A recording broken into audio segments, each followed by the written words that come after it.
Chapter 41. Be a dweller in the spiritual colony. The veil of illusion or Maya binds him who is bound by the mind. The state of such a person can be compared to that of a sacrificial lamb.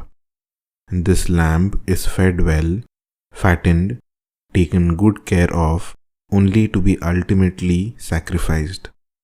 Similarly, a person who is puffed up with his own ego, his own sense of individuality, who is mind-bound, does not realize that he will ultimately become a sacrificial lamb in the altar of his own ego. Therefore, we should free ourselves from bondage of all kinds, whether physical or mental. It is the power to recognize and the ability to be aware that distinguishes a human being from an animal. In the absence of this power, our activities would be confined to eating, sleeping, procreating, etc., the functions which are performed by animals also. Therefore, in order to establish an identity distinct from animals, we should use our intellect, rise above the animalistic level, fully cross the mire of delusion, and strive to find out the truth behind our individuality, which will lead us towards the realization of the truth behind the entire creation. The saints, messiahs, avatars, and jnanis, all of them exhort us to attain this realization. They do not ask us to renounce the world to achieve this state, but want us to constantly contemplate on the ultimate truth, even when we are living in an environment surrounded by worldly desires. These saints or self-realized people are illumined souls whose lives are examples for us to follow. We should aspire to attain their level, harness and direct our efforts and energies to elevate ourselves to their stature. In other words, we should evolve ourselves from the microcosmic level of individual ego to the macrocosmic level attained by these saints and transcend beyond. The only way to attain this realization is to give up all desires, egoism, thirst for enjoyment and attachment.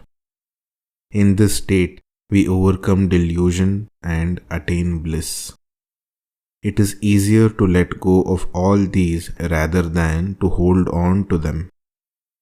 But unfortunately, we concentrate our energies on acquiring and holding on to these desires, egos, and materialistic objects, ignorant of the suffering they can cause. We involve ourselves in several activities, grab as many things as possible, hold on to our egos, are confused by several conflicting desires, and our mind is perturbed, unsteady, and turbulent.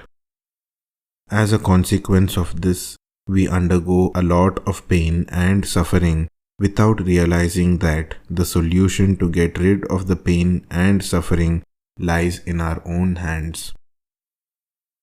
In order to free ourselves from this mundane and monotonous existence, the mind has to be complete.